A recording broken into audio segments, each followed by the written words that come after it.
এখনো তোকে আমি ভালোই ভালোই বলছি, আমাকে ছেড়ে দে, না হলে কিন্তু তুই কোনোভাবে বাঁচতে পারবি না। তুই আমাকে খুন করার জন্য এখানে এসেছিস, কিন্তু কার কথা এখানে এসেছিস সেটা যদি না জানতে পারি তাহলে কিভাবে হবে বলতো? সত্যি করে বল, তোকে কে পাঠিয়েছে, তাহলেই ছেড়ে দেব। আবার জীবন চলে গেলেও আমি এটা কখনোই বলবো না। তুই আমাকে যা ইচ্ছা করতে পারিস, আমি আমার মৃত্যু হাতে নিয়েই এসেছি। তোর এই দাদা ভাইয়ের সম্পর্কে কোনো ধারণা নেই, আর ধারণা থাকলেও তুই কখনো এসব কিছু চোখে দেখিস নি, ঠিক আছে? তোর কোনো কিছু বলতে হবে না। রাফি, যা করার কর। তারপরেই রাফি ছেলেটাকে ধরে অ্যাসিডের কাছে নিয়ে গেল, আর অ্যাসিডের পাত্রের মধ্যে ফেলে দেওয়ার কথা ভাবছে। আর এটা দেখে ছেলেটা চিৎকার দিতে লাগলো, কারণ এটা আমি নিজেই বানিয়েছি, বড় একটা পাত্রে অ্যাসিড রেখেছি। আর এটা দেখেই ছেলেটা বলতে লাগলো, ভাই, আমি বলছি, আমাকে আপনি মারবেন না। আসলে আমাকে কমিশনার পাঠিয়েছে। আপনি কমিশনার ছেলেকে রাস্তার মধ্যে মেরে ফেলেছিলেন প্রকাশ্যে, আর সেটা উনি সহ্য করতে না পেরে আমাকে পাঠিয়েছে মারার জন্য। তারপর আমি কোনো কথা না শুনেই তাকে পিছন থেকে লাথি মেরেই অ্যাসিডের মধ্যে ফেলে দিলাম। আর অ্যাসিডের মধ্যে টকবক করে পুড়তে লাগলো তার শরীরটা, পানিটা রক্তে লাল হয়ে গেল। তারপরে আমি বের হলাম, আর আমি বের হওয়ার পরেই আমি দেখতে পেলাম আমার গোডাউনের কাছে এই কমিশনারের ডান হাত নীরব ছেলেটা দাঁড়িয়ে আছে। আমাকে দেখেই দৌড়াতে লাগলো, আমিও তাকে ধরে ফেললাম। আর ধরে ফেলার পরে আমি আমার গোডাউনে নিয়ে আসলাম। আর গোডাউনে নিয়ে আসার পর আমি কোনো কিছু না বলেই তার গলাটা কেটে ফেললাম। আর গলা কাটার পরে পানির মতো করে রক্ত বের হতে লাগলো। আর এটা দেখে সবাই চমকে গেল। সবাই মোটামুটি ভয়ে আছে, কেউ কোনো কথা বলছে না, নীরবতা। তারপরে হঠাৎ করেই রাফি আমাকে বলতে লাগলো, ভাই, লাশটাকে আমি নদীর পাড়ে ফেলে আসব নাকি ব্রিজের নিচে ফেলে আসব, কোনটা? এই লাশটাকে ব্রিজের নিচে ফেলে আয়। আর ব্রিজের নিচে ফেলে আসার সময় সেখানে খুব ভালো করে লিখে দিবি যে দাদা ভাই। জি ভাই, আপনি যেরকমটা বলবেন সেই রকমটাই হবে। এই শান্ত, তুই তাড়াতাড়ি লাশটাকে ধর আর গাড়িটা বের কর, এক্ষুনি ফেলে আসতে হবে। ভাই, আপনি কি রেস্ট করুন। তারপরে আমি আমার একটা রুমে চলে আসলাম। আর রুমে আসার পরে আমি যথারীতি সেখানে বসে সিগারেট খেতে থাকলাম। আর এভাবেই সময়টা পার হলো। আর কিছুক্ষণ পরেই রোমান আমার জন্য কফি বানিয়ে নিয়ে আসলো। আর কফি বানিয়ে নিয়ে আসার পরে আমাকে বলতে লাগলো, ভাই, একটা কথা বলতাম, যদি আপনি কোনো কিছু মনে না করেন আর কি। ভাই, নতুন একটা খবর পেয়েছি যে আপনার নাম করে কেউ অন্য জায়গায় খুন করছে। আমি এই বিষয়টা খুব আগে থেকেই জানি, আর এটা নিয়ে আমি দেখছি কি করা যায়। আর শোন, সব জায়গায় আমার লোকজনকে বসিয়ে দে। কে খুন করছে এটা আমি খুব তাড়াতাড়ি জানতে চাই, বুঝতে পেরেছিস? আমার 2 দিনের মধ্যে এই খবরটা চাই। জি ভাই, আপনি যেরকমটা বলবেন ভাই। আর একটা কথা হচ্ছে যে ওই কলেজে প্রতিদিন লাখ টাকার ড্রাগসের ব্যবসা হয়। এখন আমরা ওই কলেজে যেতে চাচ্ছি, এখন আপনি কি বলবেন? এটা নিয়ে তোদের কোনো চিন্তা করতে হবে না। তোদেরকে আমি যে দায়িত্বটা দিয়েছি সেই দায়িত্বটা ভালোভাবে পালন কর, বুঝতে পেরেছিস? আর খুব সতর্ক থাকবে, কারণ আমাদের উপর খুব তাড়াতাড়ি একটা অ্যাটাক আসতে পারে। আর আজকে রাতে যে বড় অস্ত্রের চালানটা আসবে সেটা তুই আর শান্ত মিলে এটা রিসিভ করতে যাবি, বুঝতে পেরেছিস? জি ভাই, বুঝতে পেরেছি। ঠিক আছে ভাই, আপনি এখানে রেস্ট করেন, আমি গেলাম। তারপরে রোমান চলে গেল। আর রোমান চলে যাওয়ার পরে আমি এভাবে কখন যে কফি খেয়ে ঘুমিয়ে পড়লাম বুঝতেই পারলাম না। আর ঘুম থেকে যখন উঠলাম তখন দেখলাম সন্ধ্যা হয়ে গিয়েছে। তারপর আমি বের হলাম। আর বের হবার পরে আমার সঙ্গে রোমান আছে। আমি রোমানকে নিয়ে গাড়িতে করে যেতে লাগলাম। গাড়ি চালিয়ে যাচ্ছি, আর তখন রোমান আমাকে জিজ্ঞেস করলো, ভাই, আমরা কি এখন মন্ত্রী বাসে যাচ্ছি নাকি অন্য কোথাও যাবেন আপনি? না, এখানে তুই এখন গাড়িটা জঙ্গলের দিকে নিয়ে চলো। আর এখানে আমার জন্য কেউ একজন ওয়েট করছে, বুঝতে পেরেছিস? তাড়াতাড়ি চল। তারপরে আমি জঙ্গলে চলে আসলাম। আর জঙ্গলে আসার পরে দেখতে পেলাম যে এমপি সাহেব তার লোকজন নিয়ে সেখানে দাঁড়িয়ে আছে। আর এমপি সাহেব আমি যাওয়ার পরে বলতে লাগলো, তুমি এসেছো? শোনো, আমি তোমার জন্য সেই কখন থেকে ওয়েট করছি। তোমার এতটা দেরি করে আসার কোনো মানে হয় না? তুমি জানো আমি কে, তুমি কার সঙ্গে এখন সামনে দাঁড়িয়ে আছো? এই কুত্তার বাচ্চা, তুই কি আমার আপন কেউ নাকি যে আমাকে তুমি করে বলছিস? আপনি করে বল। আর তুই কে যে আমাকে তোকে চিনতে হবে? এই শাহরিয়ারের কাউকে দরকার পড়ে না, বুঝতে পেরেছিস? এই দাদা ভাই একদিনে তৈরি হয়নি। আমার অনেক বেশি ভুল হয়ে গেছে। আপনার সঙ্গে দেখা করার একটা মোটিভ হলো আমাকে একজন হুমকি দিচ্ছে, অনেকবার মারার জন্য ট্রাই করছেন, কিন্তু সেকে আমি কোনোভাবেই বের করতে পারছি না। আমি অনেক ভয়ের মধ্যে আছি। ঠিক আছে, কাজ হয়ে যাবে। আপনি সময় মতো আমার টাকাটা আমার গোডাউনে পৌঁছে দেবেন, বুঝতে পেরেছেন? আরেকটা কথা, আপনি যদি আমার সঙ্গে কোনো বেইমানি করেন তাহলে তো বুঝতেই পারছেন, আপনার গলা কেটে এসে ব্রিজের নিচে ফেলে রাখবো। আমি টাকাটা এখনই নিয়ে এসেছি, আপনি যদি এখন টাকাটা নিতেন তাহলে ভালোই হয়। আর আজকে রাতে আমার মেয়ের জন্মদিন, আপনি কি আসবেন? আপনি আসলে খুব খুশি হতাম আমি। ঠিক আছে, আজকে আমি যাব সময় মতো, আর 8টার সময় আমি আপনার বাসায় থাকব। আপনি ব্যবস্থা করবেন। রোমান, টাকাটা নিয়ে তাড়াতাড়ি গাড়িতে আয়। তারপর আমি গাড়িতে চলে আসলাম। আর গাড়িতে আসার পরে রোমান একটু পরেই টাকার ব্যাগ নিয়ে গাড়িতে উঠল। তারপর রোমান আমাকে আমতো আমতো করে জিজ্ঞেস করলো, ভাই একটা কথা বলতাম, যদি আপনি কিছু মনে না করেন। ভাই, আপনি এমপির মেয়ের জন্মদিনের ইনভাইটে যাবেন, ওখানে গেলে আপনাকে তো সবাই চিনে ফেলতে পারি। এটা নিয়ে তোমার কোনো চিন্তা করতে হবে না, আর আমি তো সে অনুযায়ী ব্যবস্থা করেই যাব, তাই না? আর আজ পর্যন্ত কি কেউ আমার চেহারা দেখেছে? দেখেনি তো। এটা নিয়ে তোদের কোনো চিন্তা নাই, চল তাড়াতাড়ি। তখনই আমার মোবাইলে কল আসলো, আর আমি কলটা রিসিভ করলাম। তখন ওপাশ থেকে আমাকে রাফি বলতে লাগলো, ভাই, একটু আগে যে আমরা যে লাশটাকে ফেলে এসেছিলাম, এখন আমরা এটা থেকে দূরে দাঁড়িয়ে আছি। আর দাঁড়িয়ে দাঁড়িয়ে দেখছি যে পুলিশের গাড়ি দুইটা ওখানে থেমে ওই লাশটার কাছে গিয়েছে। তুই শুধু এটা ভালো করে দেখ যে এখানে কোন পুরুষ তদন্ত করতে এসেছে, আর এটা যেখানে ফেলা হয়েছে এটা কিন্তু পুলিশের জানার কথা নয়। সত্যি ভাই, এটাই তো কথা। আমি এখানে ফেলতে এসেছি, আর এটা তো শুধুমাত্র আমি, আপনি, শান্ত আর আমাদের লোক ছাড়া আর কেউ জানি না, তাই না? কিন্তু পুলিশের লোক কিভাবে এত তাড়াতাড়ি খবর পেল? এখানে তো তেমন কেউ জনমানবও নেই যে মানুষজন দেখে পুলিশকে খবর দিয়েছে। রাফি, তুই কিন্তু অনেক বড় ভুল করছিস। তুই তাড়াতাড়ি গাড়িতে উঠে পড়। তাড়াতাড়ি গাড়িতে উঠে তুই ড্রাইভিং সিটে বসে গাড়ি স্টার্ট দে।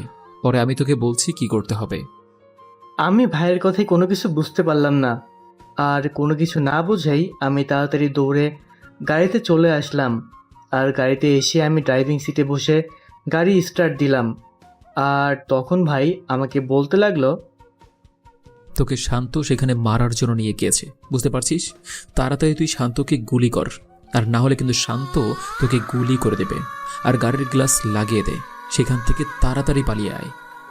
আমি শান্তকে তার পায়ের মধ্যে একটা গুলি করলাম। আর তখনই শান্ত আমাকে গুলি করতে লাগলো। তার মানে শান্ত আমাকে এখানে মারার জন্য নিয়ে এসেছে। তারপর আমি সেখান থেকে পালিয়ে চলে আসলাম। ভাগ্য ভালো যে ভাই এটা বুঝে ফেলেছেন, না হলে আজকে আমার এখানে শেষ দিন ছিল।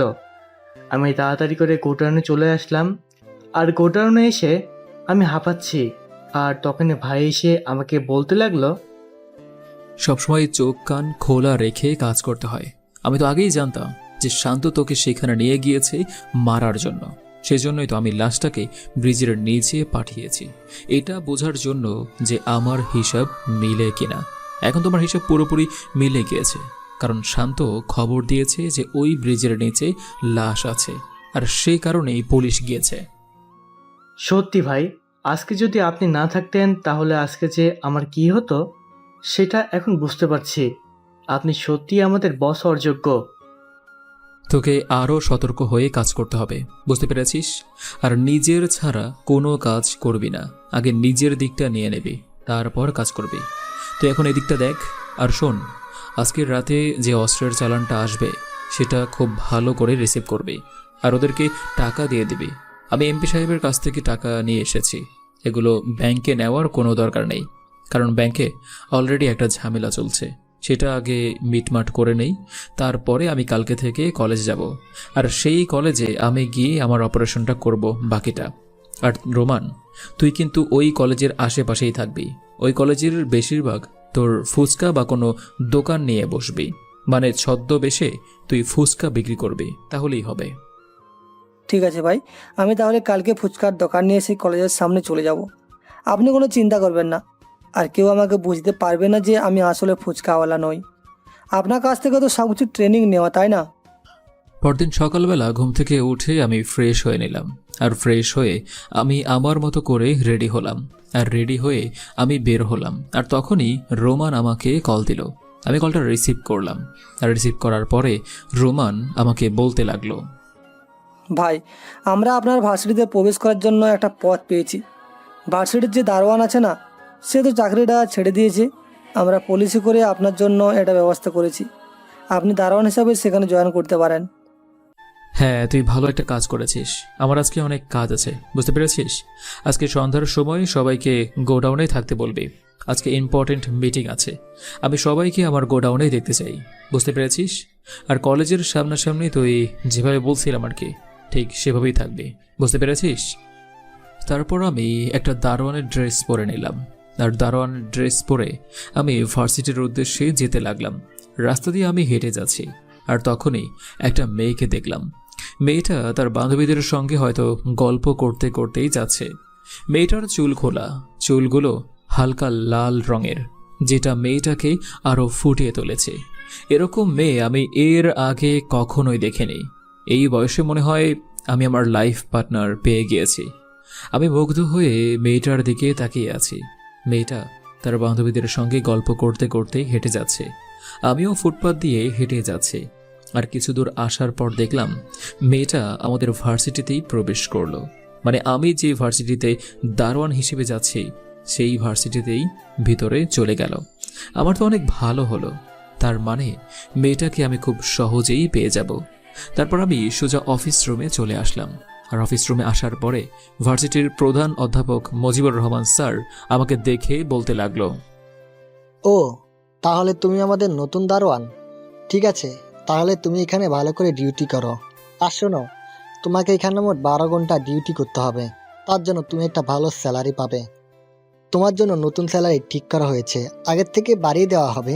আগে যে ছিল সে অবসর নিয়েছে, তার জন্য তোমাকে এখানে দায়িত্ব দেওয়া হয়েছে। কালকে তোমার ব্যাপারে আমার সঙ্গে কে একজন কথা বলেছিল। ঠিক আছে, তুমি ডিউটি করো, আর কোনো কিছুর প্রয়োজন হলে অবশ্যই আমাকে বলবে, আমি সেগুলো তোমার পূরণ করে দেবো, বুঝতে পেরেছ? আর সবার সঙ্গে ভালো ব্যবহার করবে, আর ভালো করে দেখাশোনা করবে। কোনো অপরিচিত লোক যেন এই কলেজে প্রবেশ করে কোনো কলেজের ক্ষতি না করতে পারে। স্যার, আমি আমার সাধ্যমতো চেষ্টা করব এই ভার্সিটিটা দেখে রাখার জন্য। স্যার, আমার কোনো কিছুর প্রয়োজন নেই, আমি যতটুকু পেয়েছি ততটুকুই আলহামদুলিল্লাহ।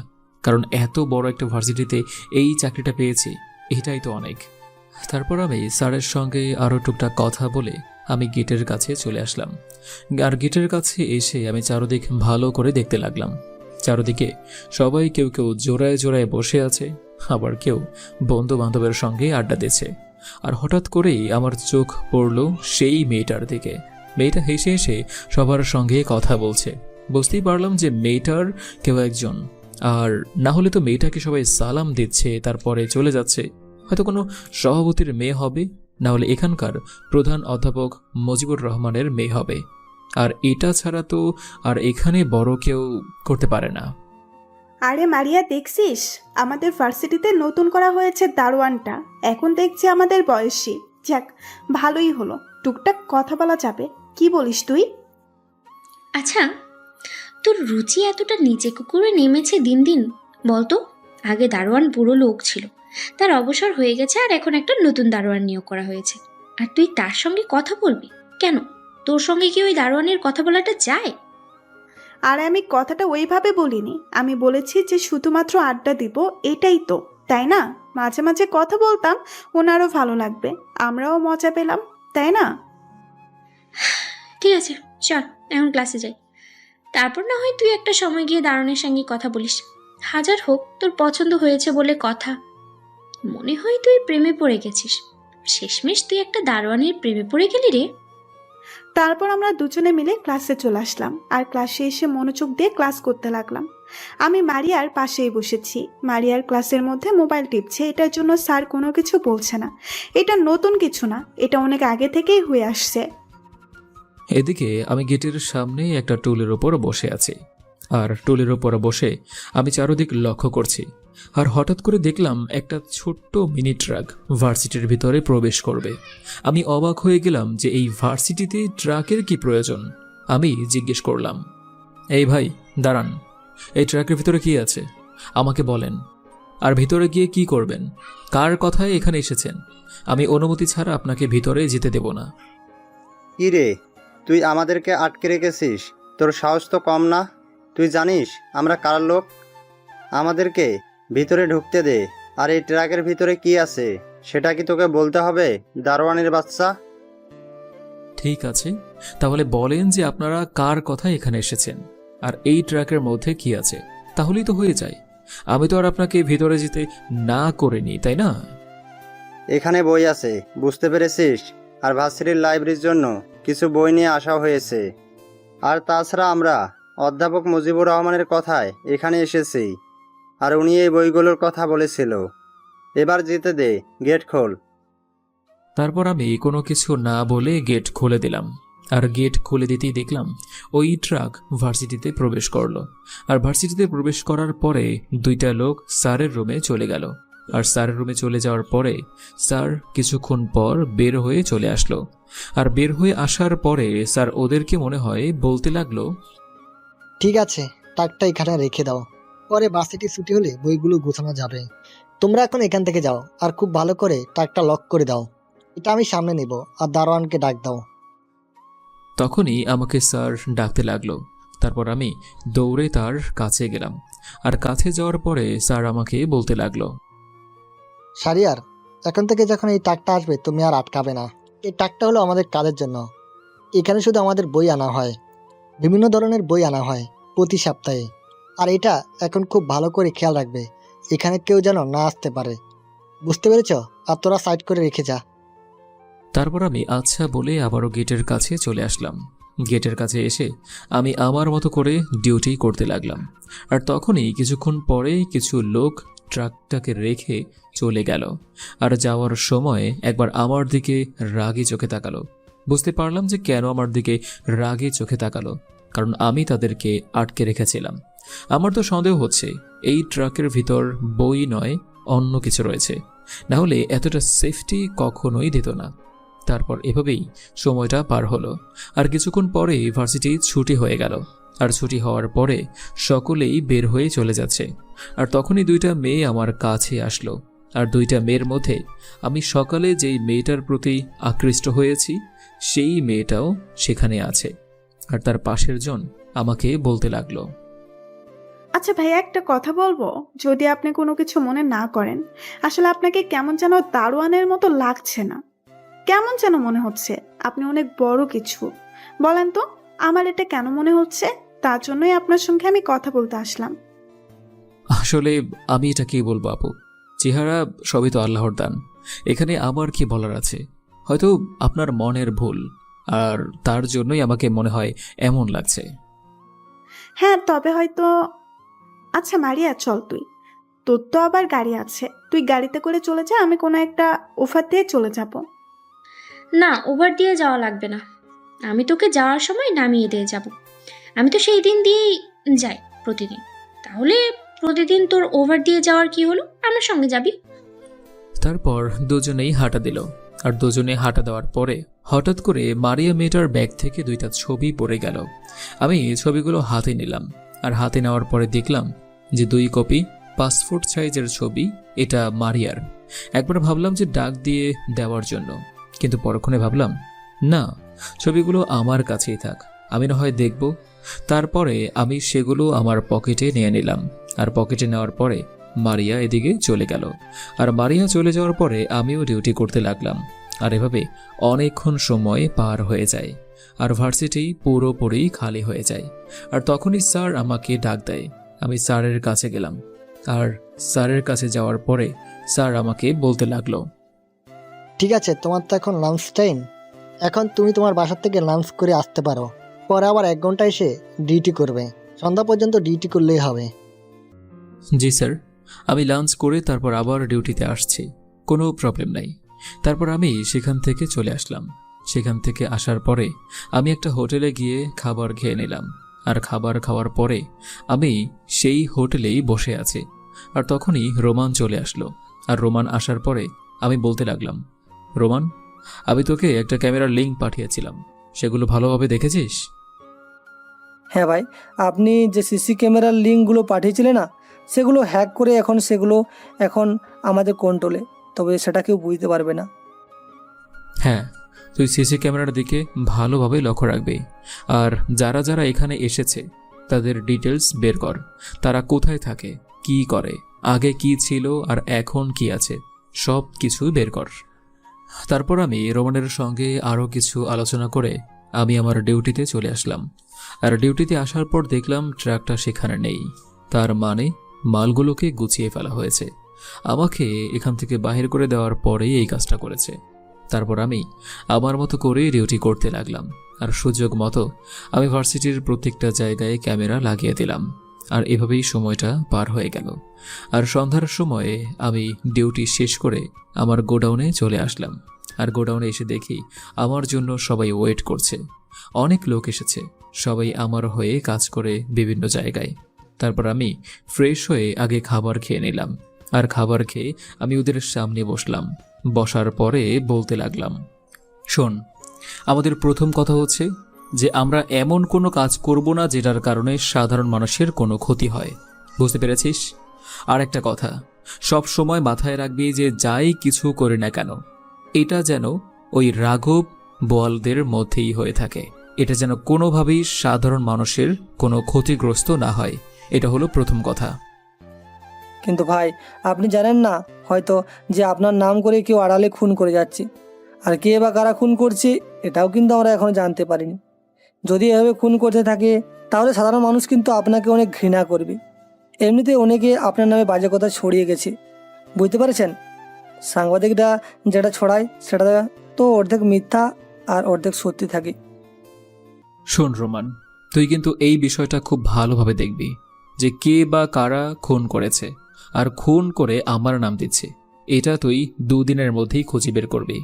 আর এমপি সাহেব যদি তোদেরকে কোনো ফোন দেয় তাহলে সোজা আমার কথা বলে দিবি যে আপনি ভাইয়ের সঙ্গেই কথা বলেন। আর একটা কথা, সবচেয়ে বড় কথা হচ্ছে যে তোরা যদি কেউ আমার সঙ্গে বেইমানি করিস কোনো সময়, তাহলে কিন্তু এটাই তোদের শেষ চান্স। কারণ আমি কখনো বেইমানকে ক্ষমা করি না।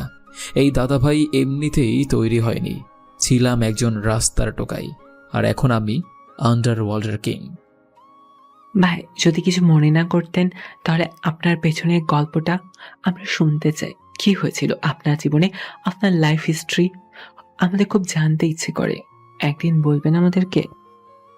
সময় পেলে তারপরে বলবো, আগে সময় হোক তারপর। এখন তোদেরকে যেই কাজটা দিয়েছি সেটাই কর। আর রোমান, তুই সবাইকে বুঝিয়ে দিবি কিভাবে কাজ করতে হবে। আর আজকে এমপি সাহেবের কাছ থেকে 10 লাখ টাকা নিয়ে আসবি। কারণ আমার টাকা অন্য কারো কাছে থাকবে এটা আমার সহ্য হয় না। আমার টাকা যদি কারো কাছে থাকে তাহলে মনে হয় যেন আমার পরিবারের কেউ একজন আমার সঙ্গে নেই। ভাই, মাঝে মাঝে আপনাকে দেখলে সত্যি আমাদের অনেক ভয় করে। আপনি মাঝে মাঝে স্বাভাবিক থাকেন, কিন্তু মাঝে মাঝে আবার আপনাকে সত্যিই চিনতে পারি না। আপনি কি আসলেই সেই মানুষটাই থাকেন? মাঝে মাঝে আপনার অবস্থা দেখে আমরা সবাই ভয় পাই। তোরা যদি আমাকে দেখে ভয় না পাস তাহলে মানুষ কি করে আমাকে দেখে ভয় পাবে?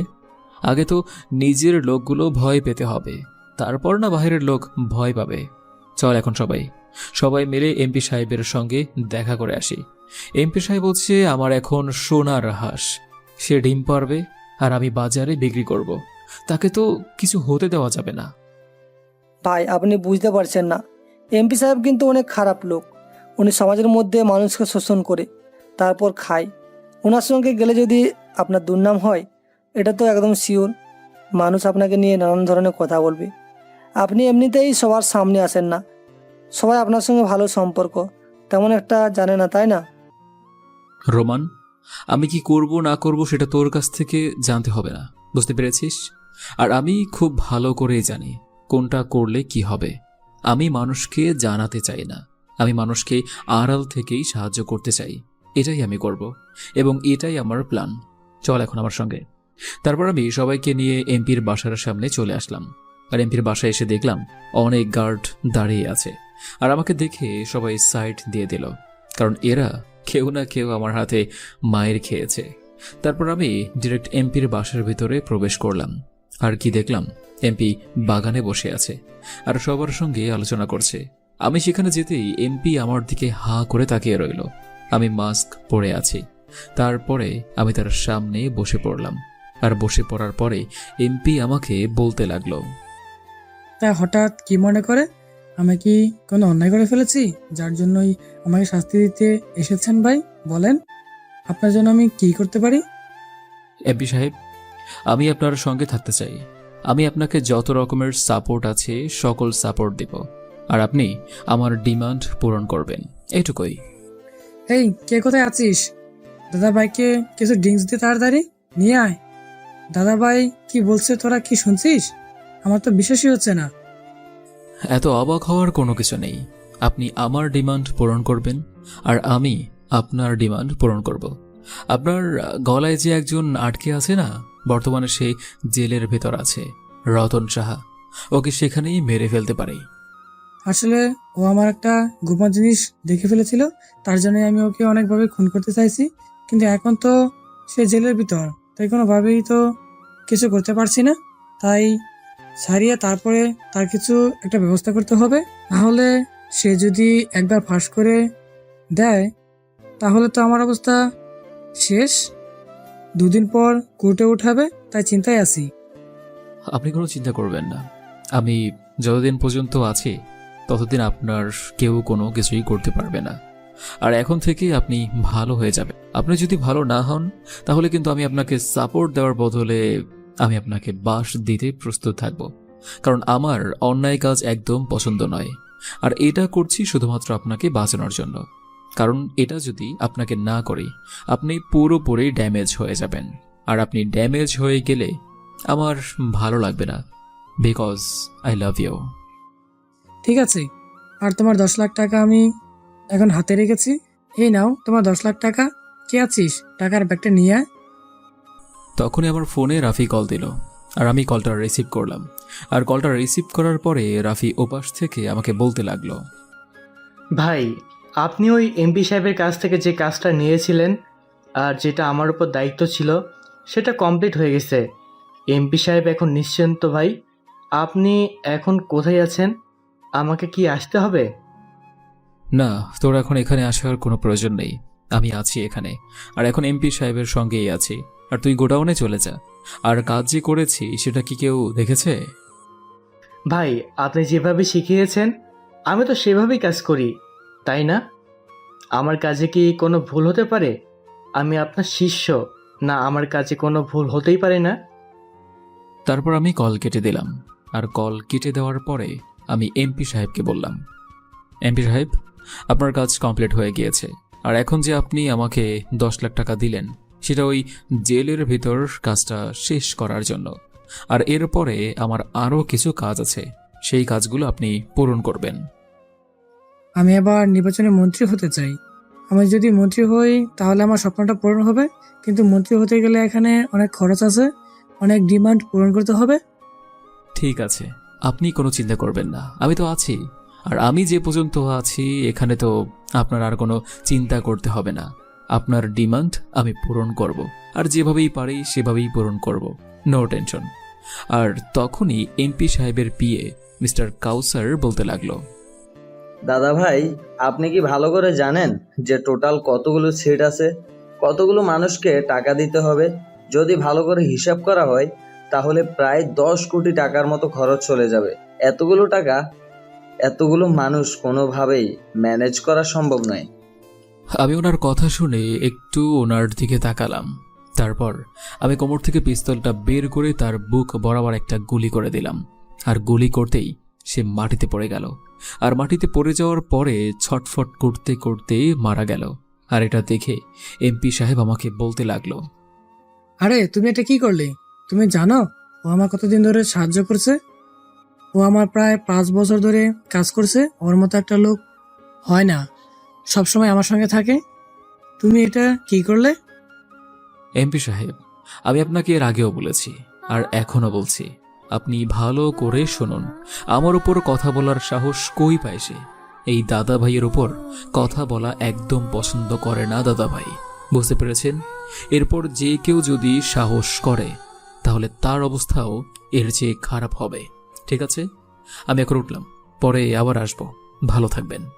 তারপর আমি এমপি সাহেবের সেখান থেকে চলে আসলাম। আমি আমার গোডাউনে চলে আসলাম।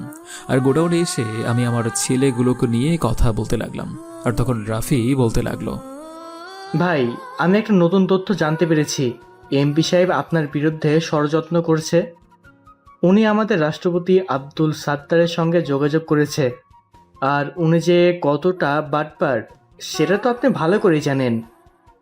সেটা জানি বলেই তো আমি তার সঙ্গে হাত মিলিয়েছি।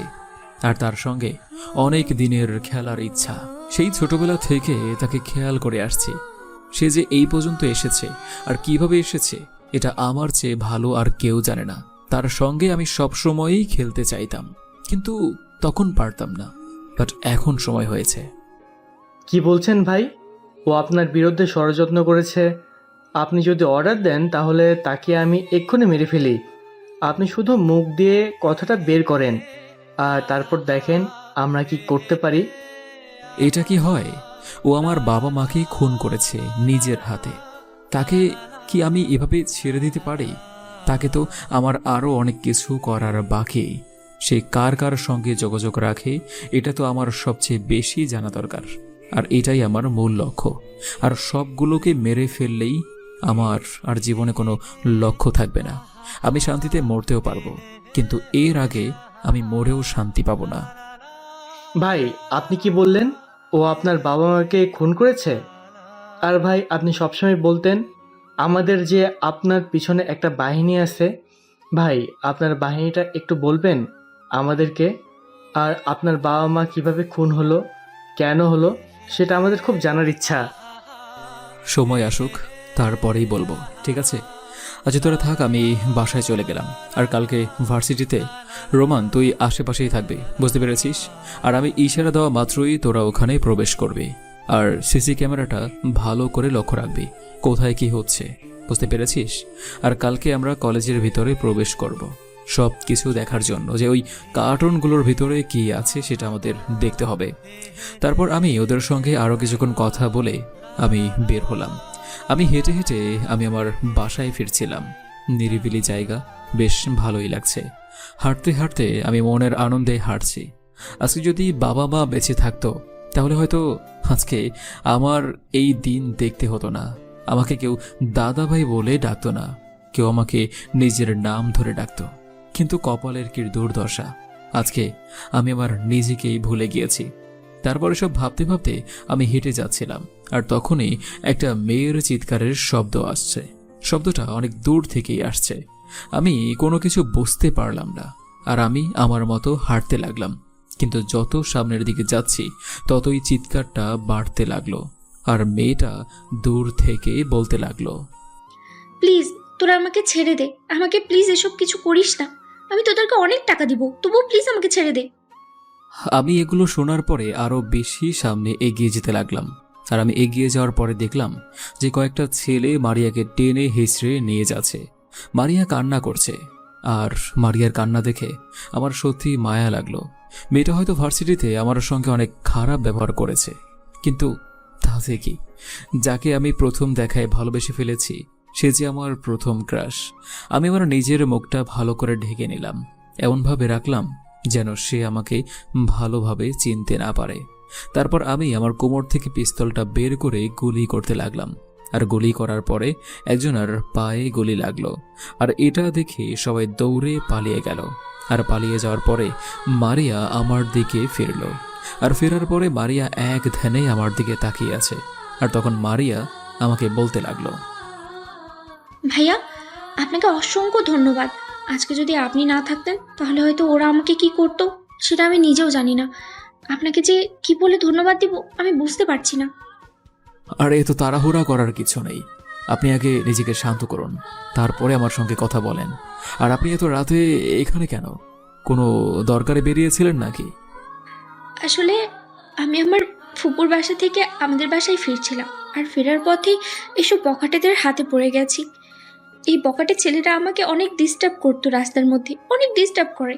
একদিন আমি তাদেরকে থাপ্পড় মেরেছিলাম, আর সেটার সুযোগ নিয়ে আজকে আমাকে এসব করতে চেয়েছিল।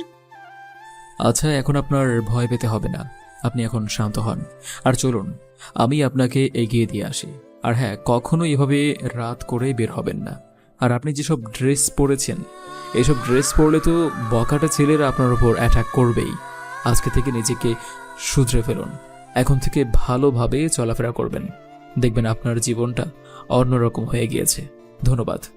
তারপর আমি কোনো কিছু না বলেই সামনের দিকে হাঁটতে লাগলাম, আর সে আমার পিছনের দিকে হাঁটতে লাগলো। সে আমাকে আরও কোনো কিছু জিজ্ঞেস করতে চেয়েছিল হয়তো, কিন্তু আমি আগে আগে হাঁটছি। আর কিছুক্ষণ পরেই মারিয়া আমাকে পেছন থেকে বলতে লাগলো, এটাই আমার বাসা, আমি বাসায় চলে যাচ্ছি। আপনাকে অসংখ্য ধন্যবাদ, আপনি আমার জীবনটা বাঁচিয়েছেন। আপনার কথা কখনোই বলবো না। তারপর আমি সেখান থেকে কোনো কিছু না বলে সোজা বাসায় চলে আসলাম। আর বাসায় আসার পরে আমি ফ্রেশ হয়ে খাবার দাবার খেয়ে নিলাম। আর খাবার খেয়ে আমি চুপচাপ ঘুমিয়ে পড়লাম। পরদিন সকালবেলা ঘুম থেকে উঠে আমি ফ্রেশ হয়ে নিলাম। আর ফ্রেশ হয়ে দারোয়ানের ড্রেসটা পরে আমি আবারও ভার্সিটির উদ্দেশ্যে রওনা দিলাম। আর কিছু দূর যাওয়ার পরে দেখলাম মারিয়া আজকে রিকশায় করে ভার্সিটিতে যাচ্ছে। আমি অবাক হয়ে গেলাম, কারণ যেই মেয়েটা গাড়ি ছাড়া চলাচল করতো না, সেই মেয়েটা এখন রিকশায় করে যাচ্ছে। বুঝতে পারলাম না কোনো কিছু। আমি তারপরেও মারিয়ার বাসা ভার্সিটি থেকে অনেক কাছে। আমি ভার্সিটিতে চলে আসলাম। আর ভার্সিটিতে আসার পরে আমি আমার মতো করে সেই জায়গায় দাঁড়িয়ে আছি। আর একের পর এক স্টুডেন্টরা ভার্সিটির ভিতরে প্রবেশ করলো। মারিয়া সবার আগে প্রবেশ করেছে ভার্সিটিতে। আর কিছুক্ষণ পরেই মারিয়া আমার কাছে চলে আসলো। আমি তো ভয় পেয়ে গেলাম, মারিয়া আমাকে চিনে ফেললো না তো? যদি চিনে ফেলে তাহলে তো অবস্থা খারাপ হয়ে যাবে। আর তখনই মারিয়া নিজে থেকে বলতে লাগলো, আচ্ছা, আপনি তো আমাদের বয়সী, তাই না? আমি কি আপনাকে ভাইয়া বলে রাখতে পারি, যদি আপনি কিছু মনে না করেন? আচ্ছা, আপনি এত এই নিম্নমানের কেন চাকরি করছেন? আসলে আমি অনার্স কমপ্লিট করেছি, কিন্তু এখন পর্যন্ত ভালো জায়গায় কখনো চাকরি হয়নি। অনেক জায়গায় ইন্টারভিউ দিয়েছি, কিন্তু সেখানে কোনো চাকরি হওয়ার কোনো সম্ভাবনাই নেই। কারণ আমি তো আর টাকা দিতে পারবো না। আর যার খালা মামা থাকে তাদেরকেই তো চাকরি দেওয়া হয়, তাই না? আমাদের মতো গরিব ছেলেদের কি আর এসব ভাগ্য থাকে? তাই এই চাকরিটা একটু জুটেছে, তাই এটাই নিয়েছি। ও আচ্ছা, আপনার জন্য দেখে আমার সত্যি অনেক মায়া হচ্ছে। আর আমি আপনার সঙ্গে কালকে অনেক খারাপ ব্যবহার করেছি বলে ভার্সিটিতে অনেক খারাপ ব্যবহার করেছি। আপনি কোনো কিছু মনে করবেন না, ঠিক আছে? এই কথা বলতেই আমি মারিয়ার দিকে ভালো করে লক্ষ্য করলাম। মারিয়া আজকে অন্যরকমভাবে এসেছে। আজকে মারিয়ার শরীরের কোনো অংশই দেখা যাচ্ছে না, কিন্তু সে সবার মতো করে স্মার্ট হয়ে এসেছে। এটা আমার সত্যি অনেক ভালো লাগছে, কারণ আমার মানুষটা আস্তে আস্তে পরিবর্তন হতে শুরু করেছে। কালকের কথাগুলো হয়তো মারিয়ার মনের মধ্যে গেঁথে গিয়েছে, তার জন্যই মারিয়া আজকে এমনভাবে এসেছে। আমি মেয়েটাকে পরিবর্তন করতে পারবো। তখনই আবারও মারিয়া বলতে লাগলো, আচ্ছা, আপনি এই কার্ডটা রাখবেন, হ্যাঁ? আর কালকে সকালবেলায় এই অফিসে চলে যাবেন। আর এই অফিসে যাওয়ার পরেই আপনার চাকরিটা হয়ে যাবে। আমি আমার বাবাকে বলে রাখবো যেন আপনাকে চাকরিটা দিয়ে দেয়। আপনার নাম তো শাহরিয়ার, তাই না? তখনই কোথা থেকে একটা ছেলে চলে আসলো। আর ছেলেটা এসে মারিয়াকে ফুল দিল। আর ফুল দিয়ে মারিয়াকে বলতে লাগলো, দেখ মারিয়া, আমি তোকে অনেকদিন আগে থেকে পছন্দ করি, কিন্তু বলতে পারিনি। আজ তোকে বলে দিলাম, তুই আমার ভালোবাসা গ্রহণ করে নেয়। কিরে ফকিন্নির বাচ্চা, তুই আমাকে ভালোবাসিস? এটা তুই কি করে বলতে পারলি? তুই তো নীলাকে পছন্দ করতি, আর নীলার সঙ্গে তুই 2 বছর রিলেশন করেছিস। নীলার সঙ্গে আরো কি কি করেছিস সেটা আমার কিন্তু অজানা নয়। আর এখন তুই আমাকে ভালোবাসিস? ফকিন্নির বাচ্চা, তোর মতো ভালোবাসার মানুষ আমার কোনো দরকার নেই। যাবি এখান থেকে, নাকি আমি তোর ব্যবস্থা করে বাধ্য হবো? হ্যাঁ, আমি এটা স্বীকার করছি যে আমি নীলার সাথে 2 বছর রিলেশন করেছি, কিন্তু এখন সত্যি আমি ভালো হয়ে গিয়েছি। আমি সত্যি তোমাকে অনেক বেশি ভালোবাসি। আর জীবনে ফুল ভ্রান্তি নিয়েই তো একটা জীবন, তাই না? তুমি আমাকে প্লিজ মেনে নাও। আমি তোমাকে অনেক বেশি ভালোবেসে ফেলেছি। তোমাকে ছাড়া আমি বাঁচতে পারছি না। আচ্ছা, তুই কি আমাকে ছাগল মনে করিস? মানে আমি কি ছাগল চাষ করে ঘুরে বেড়াই নাকি, যে তুই যা বলবি আমি বিশ্বাস করব? তুই যে আর কত কত মেয়ের জীবন নষ্ট করেছিস সেটা কি আমাকে নতুন করে কারোর থেকে বলে নিতে হবে? আমি তো তোর ব্যাপারে অনেক আগে থেকেই জানি। তোকে শায়েস্তা করার জন্য আমি আরও সুযোগ করেছি। ঠিক আছে, এখন আর সুযোগ খুঁজে লাগবে না। এখন তো আমি তোকে আমার কাছে পেয়ে গেছি। চিন্তা করিস না, তোকে এখন কি করব সেটা একমাত্র আমিই জানি। তখনই ভার্সিটিতে নীলা প্রবেশ করলো, আর নীলা প্রবেশ করতে দেখলো আমি দারোয়ানের কাছে দাঁড়িয়ে রয়েছি। আর তখনই নীলা এদিকে চলে আসলো, আর নীলা এসে দেখতে পেল আমি এখানে দাঁড়িয়ে রয়েছি আর আমি নাবিলের সঙ্গে কথা বলছি। আর নীলা চলে আসলো, আর নীলা এসে নাবিলকে বলতে লাগলো, নীলা তুই কোনো চিন্তা করিস না, আমি এটার ব্যবস্থা করছি। শালাকে আমি অনেক দিন ধরেই খুঁজে চলেছি। তোকে না আমি কথা দিয়েছিলাম যে আমি এটাকে হাতের কাছে পেলে শিক্ষা দিব, তুই শুধু দেখতে থাক আমি কি করতে পারি। এই বলে আমি আমার বডিগার্ডের কল দিলাম, আর আমার বডিগার্ডদের কল দেওয়ার পরেই ওরা চলে আসলো। আর ওরা এসে নাবিলকে মারতে লাগলো, আর মারতে মারতে নাবিলকে আধমরা করে ফেললো। তারপর আমি বললাম তাদেরকে ছেড়ে দেওয়ার জন্য, আর তখন দারোয়ান আমাকে বলতে লাগলো, ম্যাডাম আমি আপনাকে একটা কথা বলতাম, যদি আপনার কোনো কিছু মনে না করতেন। আসলে ছেলেটাকে এভাবে মারাটা আপনার ঠিক হয়নি। শুধুমাত্র ছেলেটা তো সবার সঙ্গে অন্যায় করেছে, সেটা তো মানলাম, কিন্তু এভাবে যদি মারতে থাকেন তাহলে তো ছেলেটা মরে যাবে। আর এখন যে অবস্থা হয়েছে, ছেলেটা বাঁচে কিনা কে জানে। আরে আপনি আমার সঙ্গে এরকমভাবে কথা বলছেন কেন? আমি তো আপনার সমবয়সী, আর তাছাড়া আপনি আমার থেকে প্রায় 2 বছরের সিনিয়র হবেন। আমি তো এবার অনার্স 2য় বর্ষে, আর আপনার তো অনার্স শেষ। আমাকে আপনি তুমি করে বলতে পারেন, কোনো সমস্যা নেই। এইটা কি করে হতে পারে ম্যাডাম? কারণ আপনি হচ্ছেন এত বড় একজন মানুষ, তাছাড়া আমি একজন শুধুমাত্র দারোয়ান। আমি এখন আছি আবার কালকে নেই, আমার উপর কখন কি চলে আসে সেটার তো আর ঠিক নেই। এত নিজেকে ছোট করে দেখবেন না, হ্যাঁ?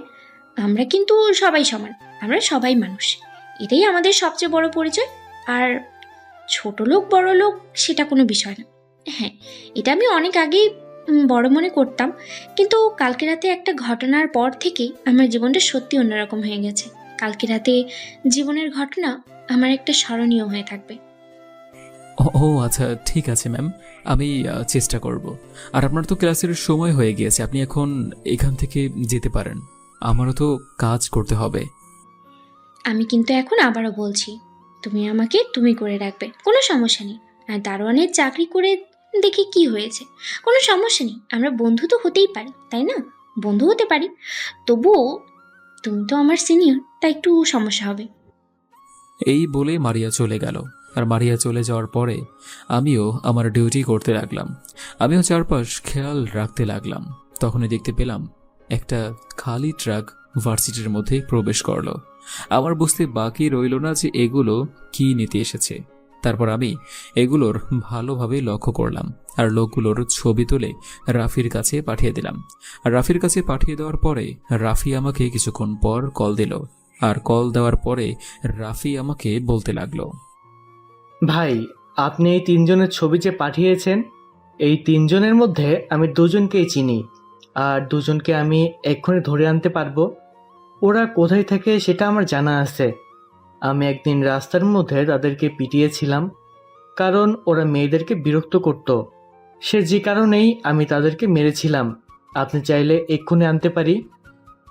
শোন, তোকে আজকে অনেক কাজ করতে হবে। শোন, আজকে রোমানকে বলবি যে কোনো একটা খুন করার জন্য, মানে বকারে টাইপের ছেলেপেলে আছে না, ওদের তো মনে কর এমনিতেও বেঁচে থাকার কোনো অধিকার নেই। ওদেরকে খুন করার পর পুলিশকে জানাবি। পুলিশকে জানানোর পরে পুলিশ তাকে অ্যারেস্ট করবে, আর অ্যারেস্ট করে ভিতরে নিয়ে যাবে।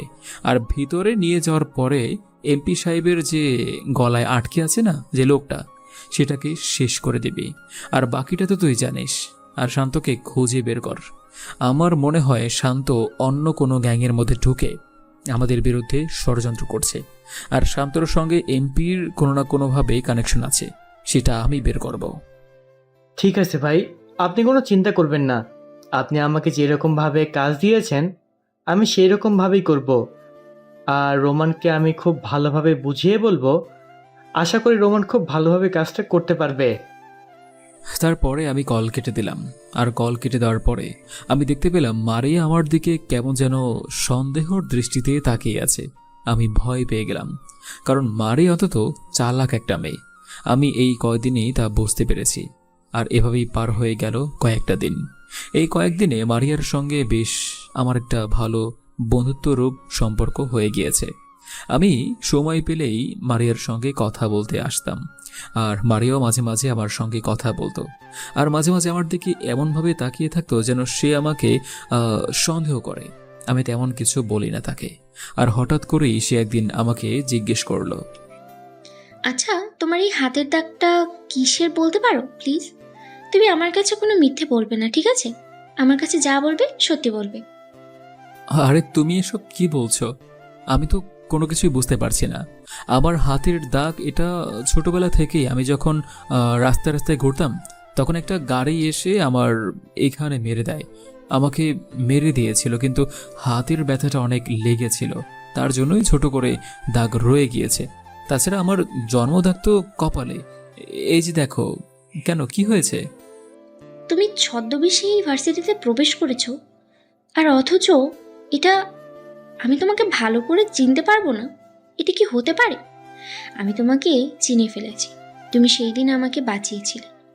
সেদিন হয়তো তোমার মাস্ক পরা ছিল, হুডি পরা ছিল, তোমাকে ভালোভাবে চিনতে পারিনি, কিন্তু আমি এখন 100% শিওর হয়ে গেছি যে এটা তুমি ছিলে। বলো, তুমি কে? আমাকে যেহেতু তুমি চিনেই ফেলেছ, তাহলে তোমার কাছে আর মিথ্যে বলে লাভ নেই। আমি এখানে এসেছি একটা মিশনে। সেই মিশনটা কমপ্লিট করেই আমি এই শহর ছেড়ে চলে যাব। আর আমার ব্যাপারে কোনো কিছু জানতে এসো না। কিন্তু আমার যে জানতে হবে, আমার জানাটাও খুব দরকার, কারণ আমি যে তোমাকে ভালোবেসে ফেলেছি। আমি তো সেই সহজ সরল ছেলেটাকে ভালোবেসে ফেলেছি। আমি তো কোনো মাস্তান বা মাফিয়াকে ভালোবাসি নাই। তোমার ভেতরে যে অন্য একটা পুরুষ থাকবে সেটা তো আমি কখনো জানতাম না। জানলে কি আর তোমাকে ভালোবাসতাম? দেখো মারিয়া, আমি তোমার কাছে মিথ্যা বলবো না। আমি তোমাকে যেদিন প্রথম দেখেছি সেদিন আমি তোমাকে ভালোবেসে ফেলেছি। কিন্তু বিশ্বাস করো, আমার জীবনে ভালোবাসা নামক শব্দটা নেই। তুমি কি, আমাকে সেটা বলো। আমি সব কিছু সামলে নেব। আমি তোমাকে এই জীবন থেকে বের করে এনে দুজনে মিলে একসাথে থাকবো। তুমি তুমি যেমন আমাকে পরিবর্তন করেছো, তোমাকে আমি পরিবর্তন করব। ঠিক আছে, তুমি যদি সবকিছু জানতে চাও তাহলে আজকে সন্ধ্যার সময় এই ঠিকানায় চলে আসবে। এখানে আমার গোডাউন আছে, তোমার সঙ্গে সেখানেই কথা হবে। তুমি এখন চলে যাও। তারপরে মারিয়া আমার সঙ্গে আরও কিছু কথা বলে চলে গেল। আর মারিয়া চলে যাওয়ার পরে আমি আবারও আমার ডিউটি করতে লাগলাম। আর হঠাৎ করে দেখলাম আরও কিছু ট্রাক আসলো, আর ট্রাকগুলো থেকে একটা একটা করে কার্টন নিয়ে যাচ্ছে। আর আমাকে স্যার ডাক দিল। আর ডাক দেওয়ার পরে স্যার আমাকে বলতে লাগলো, শারিয়ার, এগুলো কিন্তু তুমি সাবধানে নিয়ে যাবে, বুঝতে পেরেছো? এগুলো কিন্তু অনেক দামি জিনিস। স্যার আপনি কোনো চিন্তা করবেন না, আমি এগুলো সাবধানেই নিয়ে যাচ্ছি। আপনি আপনার কাজে চলে যান, আপনি একদম নিশ্চিন্ত থাকতে পারেন আমাকে নিয়ে। তারপরে আমি সেগুলো নিলাম। আর নেওয়ার পরে আমি আন্ডারগ্রাউন্ডে রেখে সেগুলো ভালোভাবে দেখলাম। তারপর আমি সেখান থেকে বের হয়ে চলে আসলাম। আর এভাবেই ডিউটি টাইম শেষ করে আমি আমার মতো করে আমার গোডাউনে চলে আসলাম।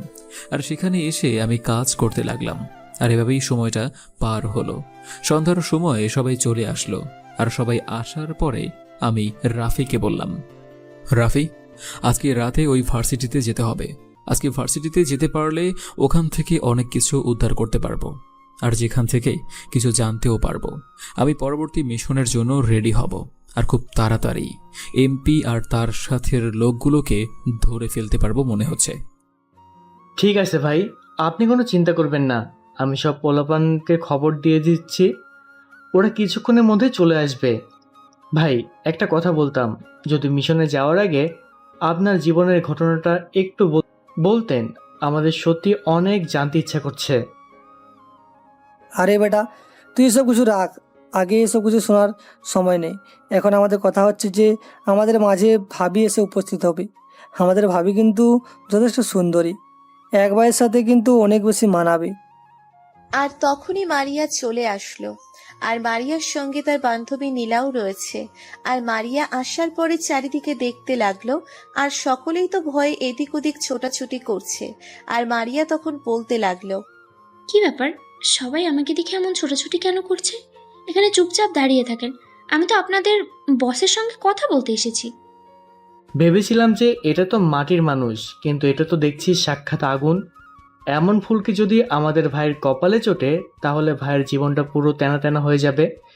যে ভাইকে দেখে সবাই ভয় পায়, সেই ভাই এখন তার বউকে দেখে ভয় পাবে। কপাল, সবই কপাল। মারিয়া, তুমি আমার কাছে শুনতে চেয়েছিলে না যে আমি কেন এসব করি? আর তুমি আমাকে অনেক বিশ্বাস করেছিলে, তাই না? তুমি ভেবেছিলে যে আমি একজন সাধারণ একটা মানুষ, আমি এসবের মধ্যে নেই, আমি সবার থেকে আলাদা।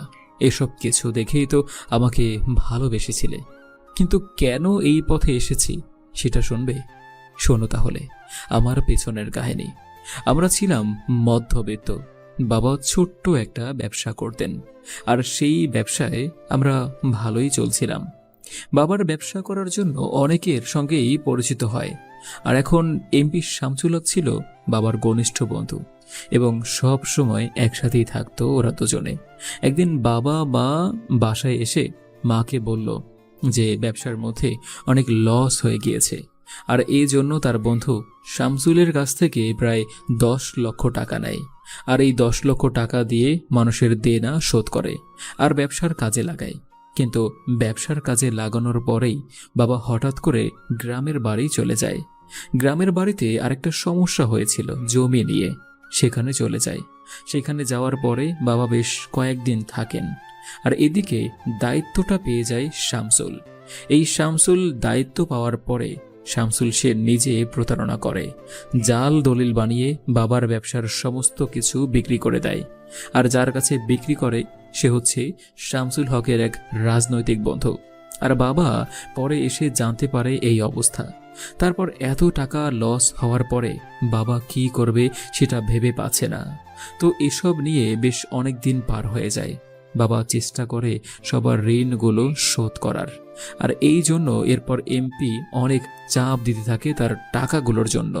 টাকা দিয়ে দেওয়ার জন্য বারবার চাপ দিচ্ছে, আর এই জন্য সে অনেকভাবে অনেক কিছুই করতে থাকে। তারপর আমরা শহরে থাকতে না পেরে গ্রামে চলে যাই। আর গ্রামে চলে যাওয়ার পরে বাবা সব কিছু বিক্রি করে দেয়। আর সেই টাকা যখন দিতে যায় তখন মাও সাথে গিয়েছিল। মা গিয়েছিল এমনিতেই, কারণ বাবাকে একা কখনো ছাড়তে চায় না। আর সেখানে যাওয়ার পরে আমার মাকে ওরা সবাই মিলে ধর্ষণ করে। আর এসব আমি জানতে পারি শুধুমাত্র একজনের কাছ থেকে, একটা চাচার কাছ থেকে। ওই চাচা ছিল ওই শামসুল হকের খুব ঘনিষ্ঠ একজন মানুষ, আর সে ওনার বাসায় কাজ করত। তখন তো এমপি আর এমপি ছিল না, তখন ছিল একজন সাধারণ কর্মী। তারপর এমন লাঞ্ছনার শিকার হয়ে মা বাবা আত্মহত্যা করে। আর পরেই যায় আমার জীবন যুদ্ধের মুখে। আমার জীবন যুদ্ধ শুরু হয় গ্রাম থেকে। আমাকে বের করে দেওয়া হয় একটা মিথ্যা অপবাদ দিয়ে, চুরির অপবাদ, আর বের করে দেওয়া হয় আমাকে। তারপর রাস্তায় রাস্তায় জীবন কাটাতে শুরু করি। আর এসব করতে করতে কখন যে এসব লাইনে চলে এসেছি সেটা বলতে পারবো না। এখন আমি হলাম আন্ডারওয়ার্ল্ডের 1 নম্বর কিং। আমার কথায় পুরো আন্ডারওয়ার্ল্ড চলে। এগুলো আমি নিজে অর্জন করেছি মারিয়া।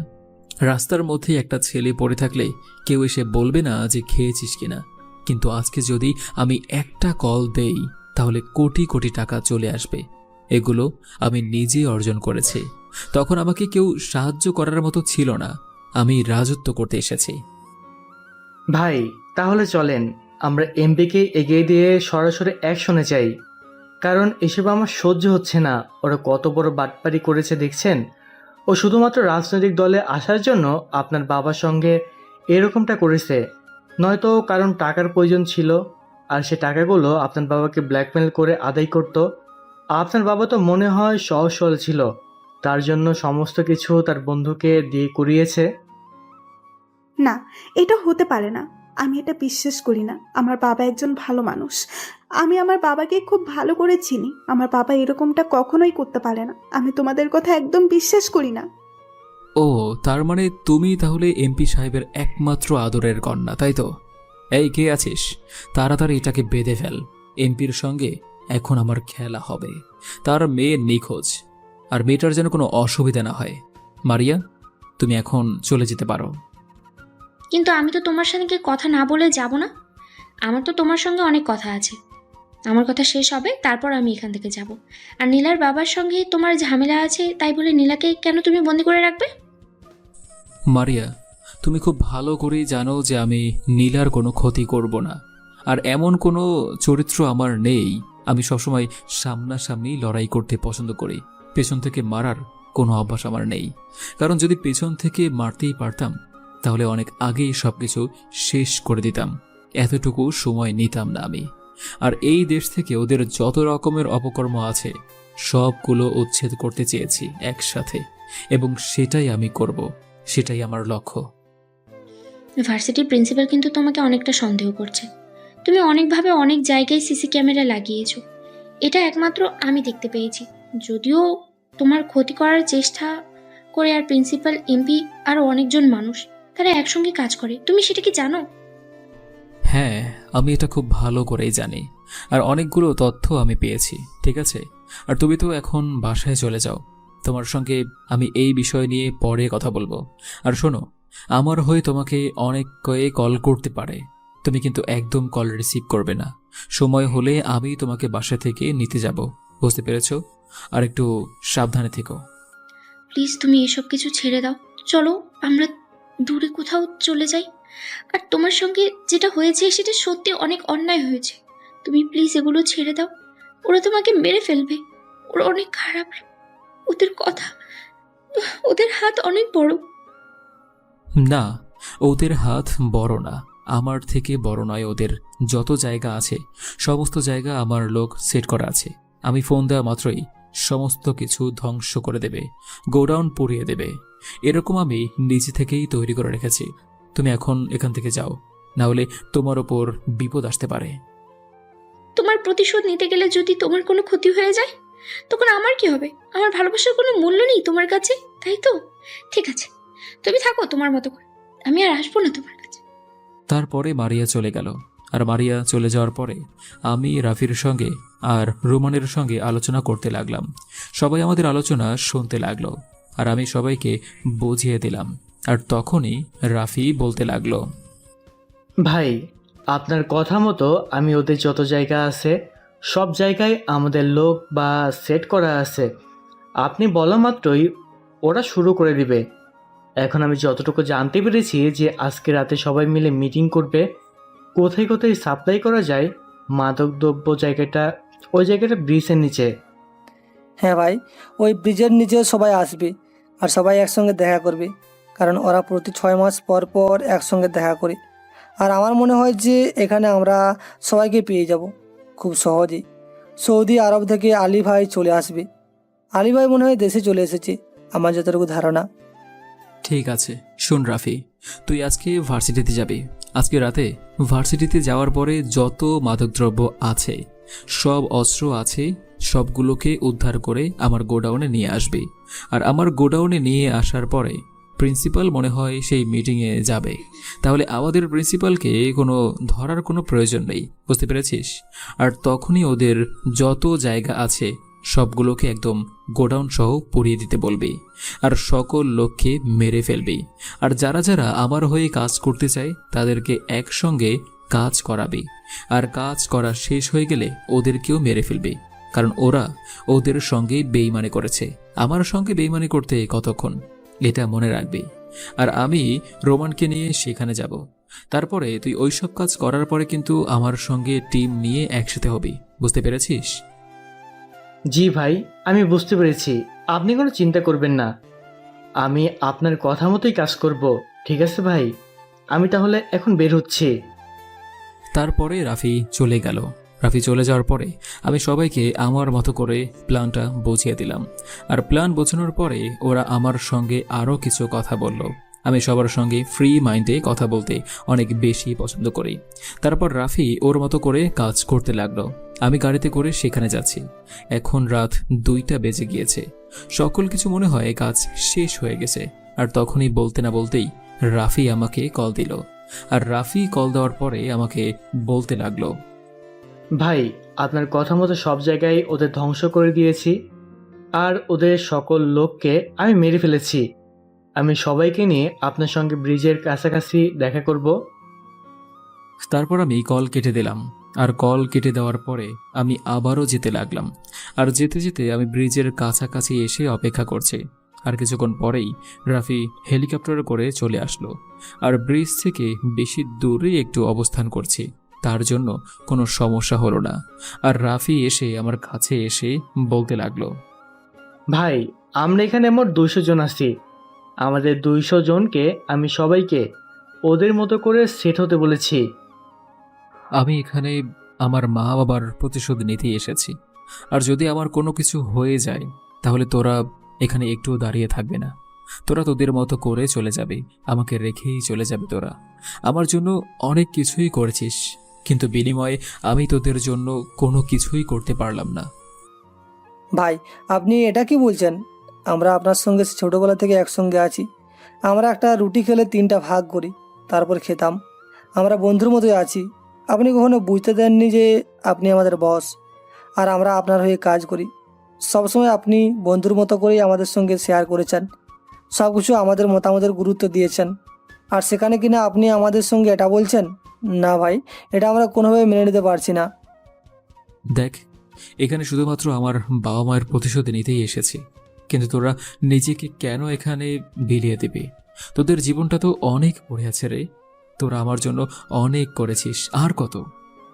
ভাই আমাদের পরিবার বলতে তো আপনি আমাদের পরিবারই তো, আর তেমন কেউ নেই যে আমাদেরকে বুঝবে। আপনি আমাদেরকে বুঝছেন, আপনি আমাদের পাশে থাকছেন, তাহলে কেন এসব কথা বলছেন? ভাই আপনার যদি কোনো কিছু হয়ে যায় তাহলে মারিয়া ভাবির কি হবে? মারিয়া ভাবি সত্যি আপনাকে অনেক বেশি ভালোবাসে, আর আপনাকে নিয়ে সবসময় চিন্তা করে। মারিয়া ভাবির মতো কোনো মেয়ে হয় না ভাই। তারপর আমি আর কোনো কথা বললাম না, কারণ ওদের সঙ্গে কথা বলতে গেলে ওরা আরও কথা বলবে, কারণ ওরা আমাকে অনেক বেশি ভালোবাসে। এটা আমি খুব ভালো করেই জানি। তারপর আমি সামনের দিকে এগিয়ে যেতে লাগলাম। আর যাওয়ার পরে দেখলাম একটা ছোট্ট ঘর আছে, সেখানে আর আমি গেলাম না। সামনে ড্রোন পাঠিয়ে দিলাম, আর ড্রোন দিয়ে দেখলাম এখানে শান্ত, এমপি আরও বেশ কয়েকজন রয়েছে। সবগুলোই আমার শত্রু। আর সেখানে আলী ভাইও রয়েছে। আমি আলীকে সেখানে পাবো এটা কখনোই আশা করিনি, কারণ আলী হচ্ছে তাদের সবার বস। আর এটাকেই তো আমি এতদিন ধরে খোঁজে চলেছি। তারপর আমি সবাইকে বললাম চারদিক থেকে ঘিরে ফেলার জন্য। আর তখনই আমাকে একজন গুলি করতে লাগলো সামনে থেকে। আর তারপর আমিও গুলি করতে লাগলাম। গোলাগুলির শব্দে একে একে করে ফায়ার করতে লাগলো। তারপর দেখলাম একে একে সবাই ছোটাছুটি করছে। আর আমি রুমান আর রাফিকে বললাম বাকিগুলোকে ধরার জন্য। আর আমি গিয়ে আলীকে ধরলাম। আর আলীকে ধরার পরে আমি আলীকে ধরে আমার গাড়িতে বন্দি করে রাখলাম। আর তারপর আমি এমপির কাছে চলে আসলাম। আর এমপির কাছে এসে আমি তাকে মারতে লাগলাম।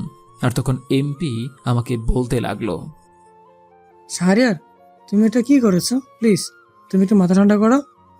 তুমি আমাকে কেন মারছো? আমি এইসবের মধ্যে নেই। আমি তো শুধুমাত্র আলদির হয়ে কাজ করি। ও সৌদি আরব থেকে এসেছে, তাই মিটিং করছি। আমার এইটুকু পরিচয় যদি তোদের এই অবস্থা হয়, তোদের আলী ভাই এত এত গার্ড, এত এত বডিগার্ড নিয়ে এখানে বাংলাদেশে এসেছে, আর এখন সে কুত্তার মতো করে মাফ চাচ্ছে, তাহলে একবার ভেবে দেখ, আমার আসল পরিচয় যদি তোরা জানতে পারিস তাহলে তোদের কি অবস্থা হবে। আমি হলাম মিস্টার রফিক হাওলাদারের একমাত্র উত্তরাধিকারী। মনে পড়ে আজ থেকে প্রায় 15 বছর আগের কথা? সেই ছোট্ট ছেলেকে ভুলে গেলে কি চলবে? মানে মানে তুই সে ছেলে যাকে আমরা ছেড়ে দিয়েছিলাম পিচ্ছি বাচ্চা ভেবে? আমরা ভেবেছিলাম তুই রাস্তায় বড় হয়ে রাস্তায় না খেতে পেরে মারা যাবি, তোকে আর মারতে হবে না। আর সেই তুই কিনা এখন এই জায়গায় দাঁড়িয়ে আছিস। হ্যাঁ, তোদের কাছে আমি সত্যি অনেক বেশি ধন্য, কারণ সেদিন যদি তোরা আমাকে মেরে ফেলতে তাহলে তো আমি আর আজকে এখানে আসতে পারতাম না। কিন্তু যেহেতু তোরা আমাকে রাস্তায় ছেড়ে দিয়েছিলি, ভেবেছিলি মরে যাব, কিন্তু এখন সেই ছেলেটাই আমি দাদা ভাই। আমি তোমার সঙ্গে অনেক অন্যায় করেছি, সেটা জানি, প্লিজ তুমি আমাকে ক্ষমা করে দাও, আমি তোমাকে সকল কিছু আবার ফিরিয়ে দেব। তোমার বাবার সঙ্গে আমি সত্যিই অনেক বেশি অন্যায় করে ফেলছি। কেন আমার সঙ্গে এমনটা করলি? হ্যাঁ, আমার মায়ের সঙ্গে কেন এমনটা করলি? আমার মা তো কোনো অন্যায় করেনি। আমার বাবার টাকা নিয়েছিস, সব কিছু নিয়েছিস, কোনো সমস্যা ছিল না। কেন তাদেরকে আত্মহত্যা করতে বাধ্য করলি?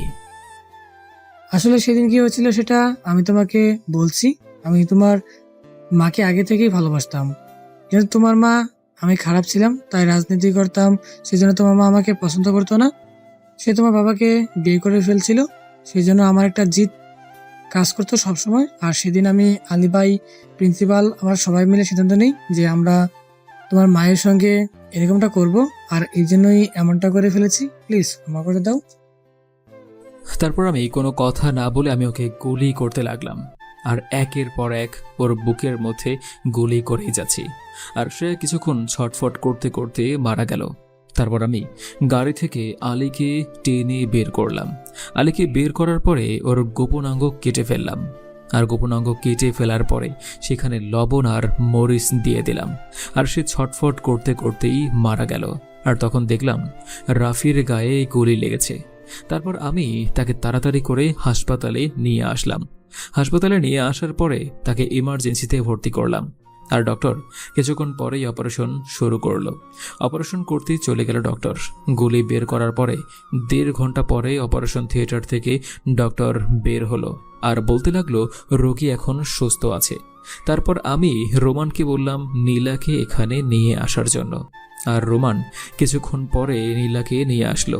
নীলাকে নিয়ে আসার পরে আমি নীলাকে সমস্ত তথ্য তাকে দিলাম, সকল প্রমাণ তাকে দেখালাম, আর সবকিছুর পরে নীলা বলতে লাগলো, হ্যাঁ, এটা ঠিক যে আমার বাবা অনেক খারাপ ছিল। আমি কখনো এটা জানতাম না যে আমার বাবা আপনার বাবা মায়ের সঙ্গে এরকমটা করেছে। তবুও তো বাবা তার জন্য খারাপ লাগছে আমার। তবে আপনার প্রতি আমার কোনো রাগ অভিমান কোনো কিছুই নেই। আচ্ছা, আমাকে কি লন্ডনে যাওয়ার জন্য ব্যবস্থা করে দিবেন? সেখানে আমি একেবারে চলে যাব, সেখানেই থাকবো। আরেকটা কথা, মারিয়া সত্যি আপনাকে অনেক বেশি ভালোবাসে।